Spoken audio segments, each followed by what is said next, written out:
আসসালামু আলাইকুম। ফারজানা ইয়াসমিন স্বাগত জানাচ্ছি এনটিভির সকালের খবরে। ক্রাউন সিমেন্ট শিরোনাম দেখছিলেন, এবার পুরো খবর।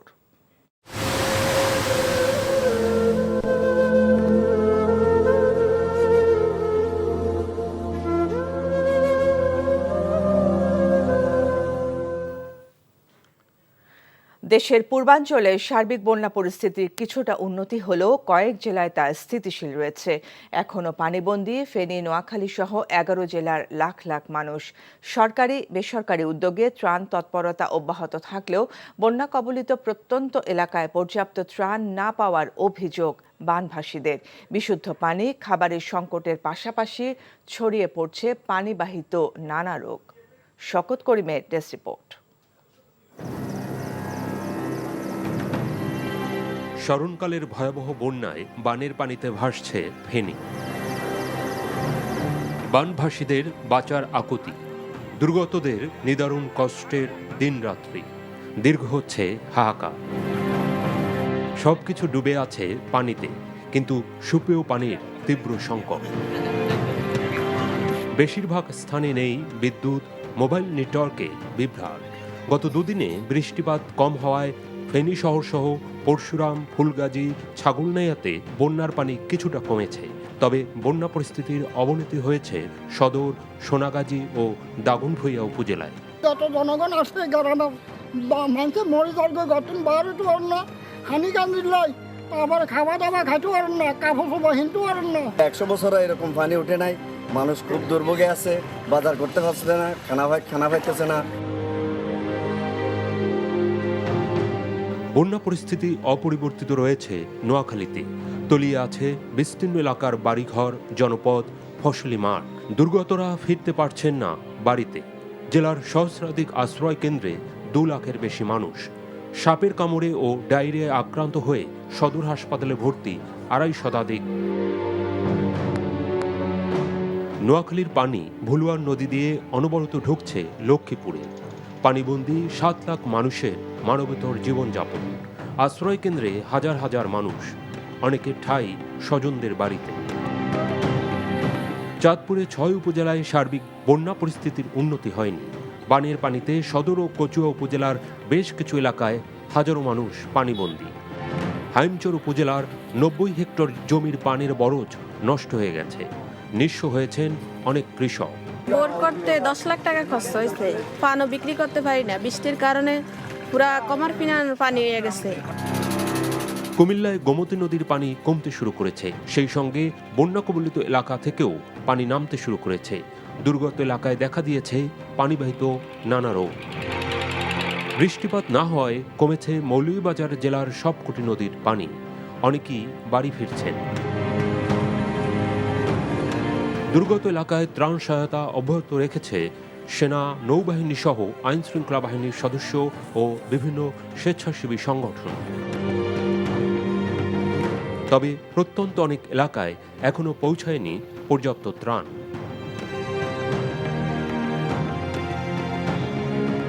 শওকত করিম, এনটিভি নিউজ ডেস্ক। কুমিল্লায় এখনও পানিবন্দী 11 লাখের বেশি মানুষ, আর জেলার দুর্গম এলাকায় 1 লাখের বেশি বানভাসী মানুষ তেমন ত্রাণ সহায়তা পাননি। মাঠ প্রশাসনের কার্যক্রমও খুব একটা দেখা যাচ্ছে না। তবে স্বেচ্ছাসেবীরা বন্যার্তদের সাহায্যে এগিয়ে আসছেন। কুমিল্লার মনোহরগঞ্জ থেকে আনোয়ার হোসেন মিলনের তোলা ছবিতে আরও জানাচ্ছেন নিয়ামুল আজিজ সাদেক। 15 দিন ধরে পানিবন্দী কুমিল্লার মনোহরগঞ্জের কাউলিপাড়া গ্রাম। হাজার হাজার মানুষ নিদারুণ কষ্টে দিন পার করছেন। কুমিল্লা শহর থেকে 40 কিলোমিটার দূর লোকালয় থেকে পানি ভেঙে 3 কিলোমিটার পর্যন্ত তলিয়ে গেছে ফসলের মাঠ, ঘরবাড়ি, মাছের ঘের সবকিছু। টান হালকা আসছে, এত বেশি আসেনি। দেখা গেছে 17 মাঝে আমরা 20 জনের দিছি, আর সবাই রয়ে গেছে। টান আসতে আসে না, এখন দূরবর্ত এলাকা তো কেউ আসে না। এই জন্য এই বাড়িতে আমি গেলাম, পানি আর পানি। উনি মাজুর মানুষ, হাতে অবস্থা খারাপ, কিন্তু উনি টান পাচ্ছে না। আমাকে বললো যে চাচা আমি কিছু পাই নাই। নিচু এলাকা হওয়ায় নৌকায় এখন একমাত্র বাহন এসব মানুষের জন্য। কিন্তু হঠাৎ করে নৌকার দাম বেড়ে যাওয়ায় এ পথ দিয়ে যাতায়াতের পথ অনেকটাই বন্ধ। তাই খাবার এবং সুপেয় পানি শূন্য অন্তত 9টি ইউনিয়ন। ঘরবাড়ি ডুবে গেছে, তারপরে যাই আর রান্নাঘর ডুবে গেছে, মানে ফাঁক শাক কোনোটাই আমাদের কল লেপটিন সবগুলোই। খাওয়া দাওয়া সবকিছুই কষ্ট পাইতেছি।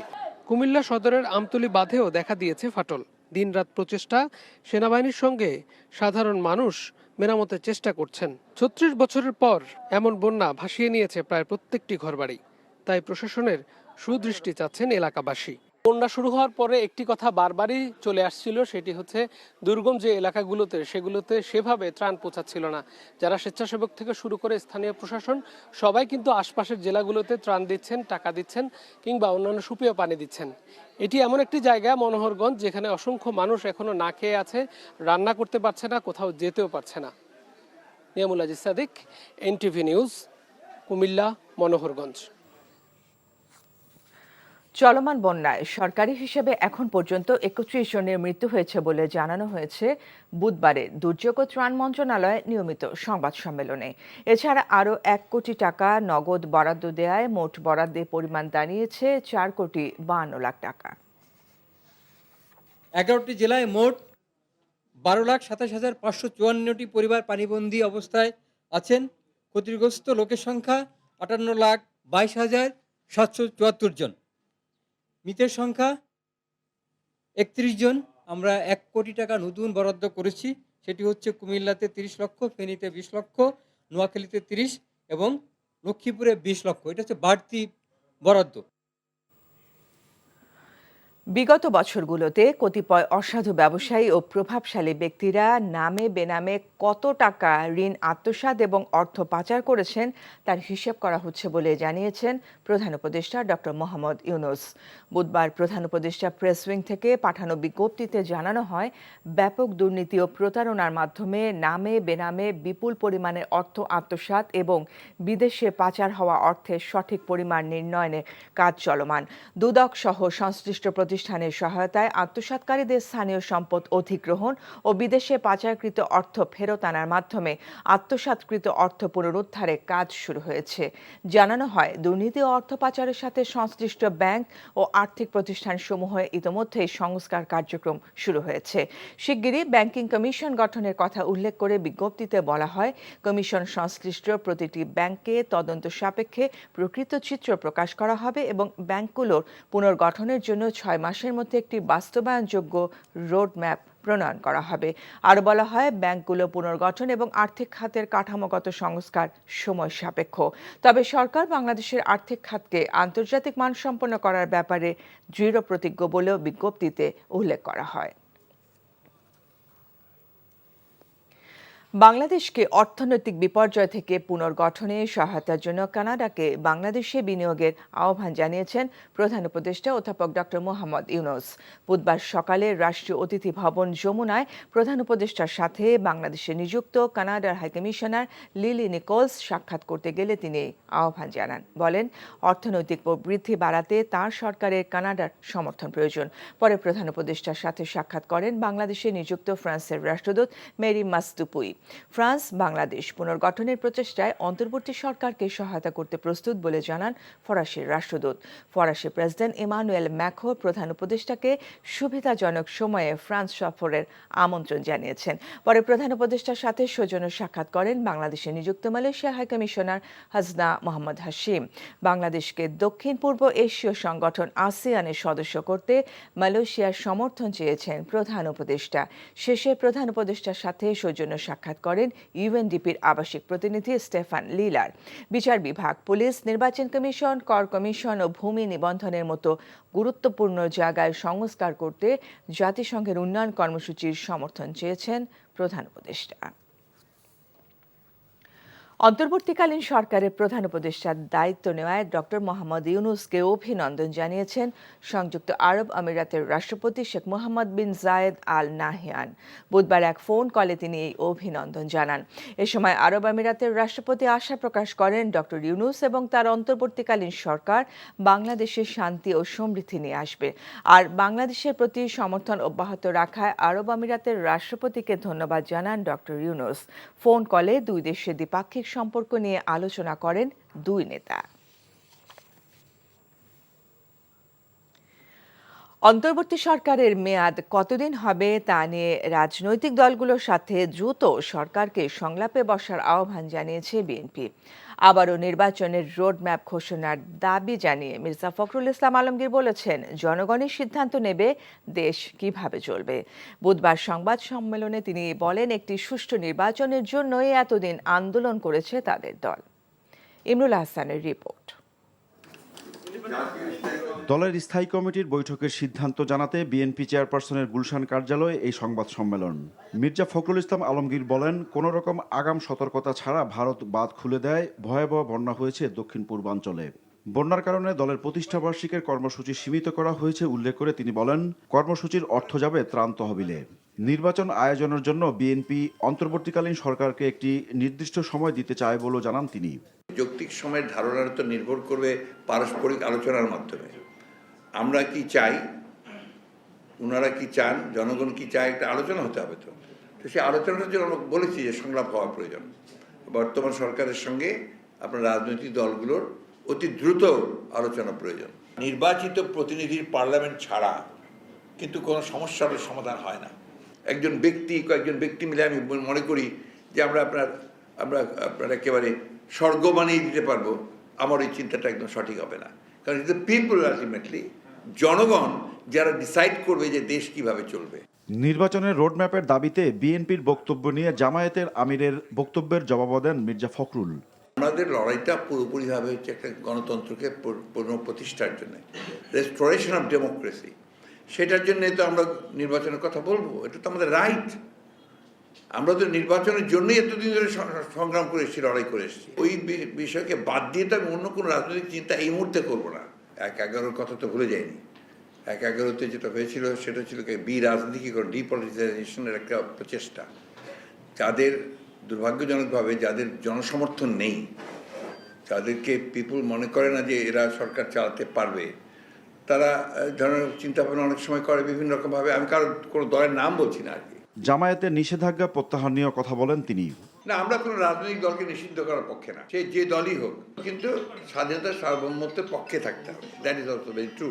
আমার বাংলাদেশ স্বাধীনতায় যে বিশ্বাস করে না করে, সেই দলের একটা দলকে তো সমর্থন করা যাবে না। কিন্তু আমরা মনে করি যে মানুষের অধিকার আছে, যে অধিকার তার সাংবিধানিক অধিকার, যে একটা সংগঠন তৈরি করবার, রাজনীতি করবার অধিকার আছে, সেটা করতেই পারে। এটা নিয়ে আমাদের বিরূপ কোনো নেই। সারা দেশে ঢালাওভাবে মামলা দায়ের না করতে দলীয় নেতাকর্মী ও পুলিশের প্রতি আহ্বান জানান বিএনপির মহাসচিব। যার ফলে মানুষ। Imrul Hasan, NTV news, Dhaka. অন্তর্বর্তীকালীন সরকার রাষ্ট্র সংস্কারের যে দায়িত্ব নিয়ে এসেছে তার স্বল্প ও মধ্য মেয়াদে পূরণ করা সম্ভব নয় বলে জানিয়েছেন ট্রান্সপারেন্সি ইন্টারন্যাশনাল বাংলাদেশ টিআইবির নির্বাহী পরিচালক ডক্টর ইফতেখারুজ্জামান। বুধবার টিআইবি আয়োজিত সংবাদ সম্মেলনে তিনি একথা জানান। দুর্নীতি প্রতিরোধ স্থায়ী টাস্কফোর্স গঠনের সুপারিশও করেছে সংস্থাটি। নজরানা চৌধুরীর রিপোর্ট। বাংলাদেশের আগস্ট বিপ্লবের মাধ্যমে রাজনৈতিক পট পরিবর্তনের পর দায়িত্ব নেওয়া অন্তর্বর্তীকালীন সরকারের সামনে কিছু সুপারিশ তুলে ধরতে এক সংবাদ সম্মেলন করে টিআইবি। নতুন বাংলাদেশ, দুর্নীতি প্রতিরোধ, গণতন্ত্র ও সুশাসন শীর্ষক এই সংবাদ সম্মেলনে সংস্থাটি রাষ্ট্র সংস্কারে বেশ কিছু সুপারিশ উপস্থাপন করে। নির্বাচনকালীন অন্তর্বর্তীকালীন সরকার ব্যবস্থা প্রবর্তন, এক ব্যক্তি দুইবারের বেশি প্রধানমন্ত্রী হতে না পারা, বিরোধী দল থেকে ডেপুটি স্পিকার পদ দেয়া, পুলিশ কমিশন গঠন, সাংবিধানিক প্রতিষ্ঠানের পূর্ণ স্বাধীনতা প্রদান, তথ্য অধিকার নিশ্চিতের পথে বাধা সৃষ্টিকারী আইনসমূহ বাতিল, স্বাধীন ব্যাংক কমিশন গঠন সহ বেশ কিছু সুপারিশ তুলে ধরা হয়। দুর্নীতি ও অর্থপাচারের কার্যকর জবাবদিহির অনুকরণ ও দৃষ্টান্ত স্থাপনে দুদক, বিএফআইইউ, এনবিআর, সিআইডি ও অ্যাটর্নি জেনারেল কার্যালয় সম্পৃক্ত করে একটি স্থায়ী টাস্কফোর্স গঠন করতে হবে। এই টাস্কফোর্স অন্তর্বর্তীকালীন সময়ে সরকারের সঙ্গে কাজ করবে, কিন্তু একই টাস্কফোর্স স্থায়ীভাবে কাজ করবে, যাতে ভবিষ্যতেও তাদের হাতেই কর্তৃত্বে সমন্বিতভাবে দুর্নীতি প্রতিরোধ এবং বিশেষ করে অর্থপাচারের কাজটি, যেটি এই সংস্থাগুলোর ম্যান্ডেট, সেই কাজটি যেন কার্যকরভাবে সম্পন্ন হয়। অন্তর্বর্তীকালীন সরকারকে মাত্র 20 দিনে মূল্যায়ন করা সমীচীন হবে না উল্লেখ করে ডক্টর ইফতেখার বলেন, একটি ধ্বংসস্তূপের উপর দাঁড়িয়ে এই সরকারকে জনগণের প্রত্যাশা পূরণ করতে হচ্ছে। এর বাইরেও রাজনৈতিক সংস্কৃতির যে চর্চা দীর্ঘদিন ধরে চলে আসছে তারও কোনো পরিবর্তন হয়নি বলেও মন্তব্য করেন তিনি। এসব সংস্কার কাজ বাস্তবায়ন করা কঠিন বলেই সরকারকে তার জন্য প্রযোজ্য সময় দিতে হবে বলেও উল্লেখ করেন টিআইবি নির্বাহী পরিচালক। নতুন বাংলাদেশ রাষ্ট্র সংস্কার, নতুন রাজনৈতিক সমঝোতা এটি হচ্ছে আমাদের অন্তর্বর্তীকালীন সরকারের ম্যান্ডেট। এটা ম্যান্ডেট জনগণের থেকে প্রাপ্ত ম্যান্ডেট, এর থেকে সরে আসার কোনো সুযোগ নাই। এই ম্যান্ডেটটাকে ডেলিভার করার জন্য যেই সময়টুকু দরকার সেটি আমি ব্যক্তিগতভাবে মনে করি না যে স্বল্প মধ্যম মেয়াদে সম্ভব। এটুকু আমি বলতে পারি, কিন্তু কতটুকু সময় লাগবে সেটা তারা নিজেরা নির্ধারণ করবে। একটি কর্তৃত্ববাদী শাসনের পরিবর্তে আরেকটি কর্তৃত্ববাদী শাসন যেন দেশে না আসে সেদিকেও জনগণের প্রত্যাশা রয়েছে বলেও জানান টিআইবির প্রধান নির্বাহী। নজরানা চৌধুরী, এনটিভি নিউজ, ঢাকা। সাবেক বাণিজ্য মন্ত্রী টিপু মুন্সিকে গুলশান এলাকা থেকে গ্রেফতার করেছে র্যাপিড অ্যাকশন ব্যাটালিয়ন র্যাব। বুধবার রাতে র্যাব সদর দপ্তর থেকে পাঠানো এক খুদে বার্তায় এই তথ্য নিশ্চিত করা হয়। র্যাব জানায়, বৈষম্য বিরোধী ছাত্র আন্দোলন কর্মসূচি চলাকালে গুলিবিদ্ধ হয়ে মুসলিম উদ্দিন মিলন নিহতের ঘটনায় দায়ের করা মামলায় গুলশান 1 এলাকার একটি বাসা থেকে তাকে গ্রেফতার করা হয়। 5ই আগস্ট সরকার পতনের পর থেকে আত্মগোপনে ছিলেন টিপু মুন্সি। জামায়াতে নিবন্ধন বাতিল করে দেয়া আপিল বিভাগের রায়ের বিরুদ্ধে আগামী সপ্তাহে রিভিউ আবেদন করা হবে বলে জানিয়েছেন দলটির আইনজীবী শিশির মনির। আর জামায়াতে ইসলামী নিষিদ্ধে প্রজ্ঞাপন প্রত্যাহার হওয়ায় সন্তোষ প্রকাশ করেছেন দলটির আমির ডাক্তার শফিকুর রহমান। তামজিদ সুমনের রিপোর্ট। 5 আগস্ট পদত্যাগ করে শেখ হাসিনা পালিয়ে যাওয়ার পর সেনাপ্রধান ও অন্তর্বর্তী সরকারের প্রধান উপদেষ্টার সঙ্গে বৈঠকে জামাতের নিষিদ্ধের প্রজ্ঞাপন প্রত্যাহারের বিষয়ে আলোচনা হয়। এ বিষয়ে স্বরাষ্ট্র মন্ত্রণালয়ে আবেদন করে জামায়াতে ইসলামী। ডিজিএফআই, এনএসআই ও এসবি এবং স্বরাষ্ট্র মন্ত্রণালয়ের রিভিউ কমিটির প্রতিবেদনের ভিত্তিতে জামাত শিবিরের নিষিদ্ধের প্রজ্ঞাপন বাতিল করা হয়েছে বলে জানান দলটির নিযুক্ত আইনজীবী। জামাতের নিবন্ধন বাতিল করে আপিল বিভাগ যে রায় দিয়েছিল তার বিরুদ্ধে আগামী সপ্তাহে রিভিউ করা হবে বলেও জানিয়েছেন এই আইনজীবী। যে নিষিদ্ধের আদেশটি দেওয়া হয়েছিল 1 আগস্ট, এটি প্রত্যাহার হয়নি, এটি বাতিল হয়েছে। এই বাতিলটা যে কারণে ওনারা নিষিদ্ধ করেছিলেন, সবগুলো রিপোর্টে একই ধরনের রিপোর্ট এসেছে যে সন্ত্রাসী কর্মকাণ্ডের সঙ্গে জড়িত এই ধরনের কোনো বিশ্বাসযোগ্য কোনো কিছুই কেউ খুঁজে পাননি। অতীতে যে প্রজ্ঞাপনটি জারি করা হয়েছিল এই প্রজ্ঞাপনটিকে বাতিল ঘোষণা করা হয়। এদিকে রাজধানীর গুলশানে সাংবাদিকদের সাথে মতবিনিময় অনুষ্ঠানে জামায়াতে ইসলামীর আমির এই খবরে সন্তোষ প্রকাশ করেন। আজকে আল্লাহ শুকরিয়া আদায় করছি, 26 দিনের মাথায় বা 27 দিনের মাথায় আমাদের উপর যে জুলুম করা হয়েছিল, সর্বশেষ জুলুম আমাদেরকে নিষিদ্ধ করে, সেটা ইতিমধ্যে প্রত্যাহার হয়েছে। রাজনৈতিক দল হিসাবে কারো প্রতি আমাদের কোনো ক্ষোভ নাই, কিন্তু যিনি সুনির্দিষ্ট ক্রাইম কমিট করেছেন, যিনি পারপিট্রেটর, তার ওই নির্দিষ্ট ক্রাইমের শাস্তি সেটা আমার সাথে হোক, আপনার সাথে হোক, যার সাথে হোক, তাকে পেতে হবে। স্বাধীনতা পরবর্তী সময়ে এ পর্যন্ত জামায়াতকে 4 বার নিষিদ্ধ করা হলেও রাজনৈতিক নানা প্রেক্ষাপটে প্রতিবারই তা প্রত্যাহার করা হয়েছে। Tamjid Suman, NTV news, Dhaka. ময়মনসিংহের ভালুকা থানায় দুদকের করা 6 মামলায় স্থায়ী জামিন পেয়েছেন এনটিভি চেয়ারম্যান মোহাম্মদ মোসাদ্দেক আলী। বুধবার ময়মনসিংহ জেলা জজ আদালতে হাজির হয়ে জামিন প্রার্থনা করলে শুনানি শেষে আদালত তা মঞ্জুর করেন। প্রতিক্রিয়ায় এনটিভি চেয়ারম্যান বলেন, রাজনৈতিক উদ্দেশ্যে তাকে হয়রানি করতে এসব মামলা করা হয়েছে। শফি মাহমুদ সাগরকে সাথে নিয়ে রিপোর্ট করছেন হাসান জাবেদ। 2017 সালের 3রা ও 4ঠা আগস্ট ময়মনসিংহের ভালুকা থানায় জমি সংক্রান্ত বিষয়ে এনটিভির চেয়ারম্যান মোহাম্মদ মোসাদ্দেক আলীর বিরুদ্ধে 3টি করে মোট 6টি মামলা দায়ের করে দুর্নীতি দমন কমিশন দুদক। সেই সময় তিনি দেশের বাইরে ছিলেন। গত 18ই আগস্ট দেশে ফিরে এসে আদালতে হাজির হয়ে তার বিরুদ্ধে করা সব মামলা মোকাবেলা করছেন। বুধবার ময়মনসিংহ জেলা জজ আদালতে হাজির হয়ে 6 মামলায় জামিন চান মোসাদ্দেক আলী। এ সময় এনটিভির ব্যবস্থাপনা পরিচালক মোহাম্মদ আশফাক উদ্দিন আহমেদ সহ বিভিন্ন বিভাগের কর্মকর্তারা উপস্থিত ছিলেন। শুনানি শেষে বিচারক ফারহানা ইয়াসমিন মোসাদ্দেক আলীকে স্থায়ী জামিন দেন। আমি সকল সময় আইনের প্রতি শ্রদ্ধাশীল। আমি দেশে ছিলাম না, সেই জন্যই মামলা হয়েছে, আমি আসতে পারি নাই। আমি আসার সাথে সাথেই আমি সারেন্ডার করেছি, বেল নিয়েছি। এই মামলা সহ আমার বিরুদ্ধে যত মামলা দিয়েছে সবগুলোই হয়রানিমূলক রাজনৈতিক উদ্দেশ্যপূর্ণভাবে আমাকে হেয় করার জন্য করেছে। কোনো মামলাই আইনগতভাবে চললে আমি মনে করি না আমার বিরুদ্ধে কোনো রায় হবে। আমি সকল মামলায় ইনশাল্লাহ বিজয় অর্জন করব এবং আমি দেশবাসীর দোয়া চাই। আমি আশা করছি এই ধরনের যে মিথ্যা মামলা থেকে যেন মানুষ পরিত্রাণ পায়। আসামি পক্ষে মামলার শুনানি করেন অ্যাডভোকেট আনোয়ারুল আজিম টুটুল। তাকে সহায়তা করেন অ্যাডভোকেট এম এ হান্নান খান, মাসুদ তানভীর তান্না, মুখলিসুর রহমান ও রেজাউল করিম। মোসাদ্দেক আলীর আইনজীবী জানান, মামলাগুলোতে তার মক্কেলের কোনো সম্পৃক্ততা নেই। এই মামলাটিতে উনাকে সম্পৃক্ত করার কোনো কারণ আছে বলে আমরা মনে করি না। কারণ এই মোকদ্দমা যখন দায়ের করা হয়েছে, ঘটনাস্থলে এই আসামি ছিল না যাকে আসামি করা হয়েছে। ঘটনাস্থলে উনি দেশের বাইরে ছিলেন। দেশের বাইরে থাকার পরে ওনার বিরুদ্ধে মামলা হয়েছে এবং মামলা হওয়ার পরে উনি জানেন না। যখন পত্রিকায় বিজ্ঞপ্তি হয়েছে, উনি জানার পর, ওনার পরিবার জানছে, জানার পর উনি দেশে আসছেন 18 তারিখে। আজকে ভলান্টিয়ার সারেন্ডার করছেন। মোকদ্দমাটি অচল যোগ্য বিধায় আসামিকে যথারীতি জনাব মোসাদ্দেক আলী সাহেবকে জামিন দিয়েছেন। এর আগে গত 21শে আগস্ট ঢাকা মহানগর দায়রা জজ আদালতে হাজির হয়ে অপর 4 মামলায় জামিন পান এনটিভির chairman Mohammad Mosaddek Ali. Hasan Jabed, NTV news, Dhaka.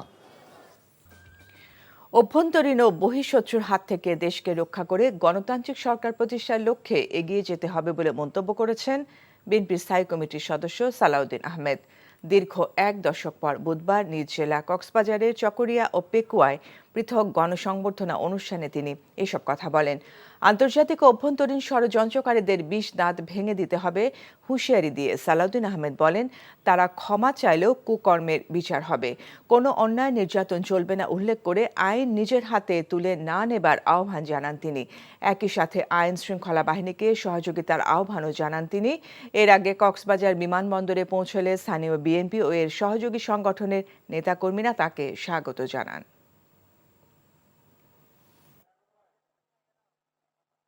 যদি আমরা রাজপথ ছেড়ে দেই, যদি আমরা আন্দোলন বন্ধ করি, হাসিনা ফ্যাসিবাদী দূষররা সুযোগ পাবে। সেই সুযোগ কি আপনারা দিবেন?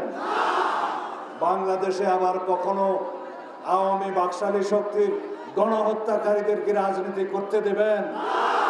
তারা কি বাংলাদেশে রাজনীতি করার আরো অধিকার রাখে? যদি তাই হয়, বাংলাদেশের সকল মানুষকে ঐক্যবদ্ধ হতে হবে গণতন্ত্রের পক্ষে, স্বাধীনতার সার্বভৌমত্বের পক্ষে।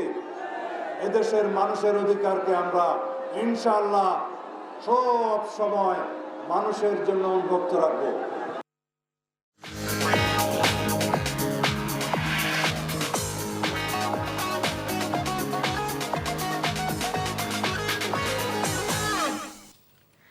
নগদ নিবেদিত অর্থনীতির খবর। এস আলমের সম্পত্তি বিক্রি করে আমানতকারীদের অর্থ পরিশোধ করা হবে বলে জানিয়েছেন বাংলাদেশ ব্যাংকের governor doctor Ahsan H Mansur. তাই এই সম্পত্তি না কেনার পরামর্শ দিয়েছেন তিনি। বুধবার দুপুরে বাংলাদেশ ব্যাংকের সংবাদ সম্মেলনে তিনি আরো বলেন, শুধু এস আলম নয়, সব ব্যাংক লুটেরাদের বিরুদ্ধে ব্যবস্থা নেওয়া হবে। বন্যার কারণে মূল্যস্ফীতি নিয়ন্ত্রণে সময় বেশি লাগতে পারে জানিয়ে তিনি বলেন, মূল্যস্ফীতি কমে গেলে সুদ হারও কমে যাবে। ঋণ পরিশোধ করতে আর টাকা ছাপানো হবে না জানিয়ে গ্রাহকদের ধৈর্য ধরার আহ্বান জানান। বলেন, রাষ্ট্রযন্ত্র ঠিক না হলে ব্যাংকিং খাত ঠিক হবে না। তাই সবার আগে সুশাসন প্রতিষ্ঠা জরুরি। নতুন গঠিত পরিচালনা পরিষদ সরকারের স্বার্থে কাজ না করলে আবারও পুনর্গঠন করা হবে বলে হুঁশিয়ারি দেন বাংলাদেশ ব্যাংক গভর্নর। সম্পদ যদি কেউ না কিনে, সেটাকে নিয়ে হয়তো লিগ্যাল চ্যালেঞ্জ হবে। আমি বলবো যে সবাইকে দেশের স্বার্থে অন্য কেউ যেন এই সম্পদে হাত না দেয়, এটুকু আমি জানিয়ে থাকছি। কারণ এখানে এই সম্পদগুলো আমাদের ডিপোজিটরদের টাকা ফেরত দেওয়ার জন্য আমরা ব্যবহার করতে চাই।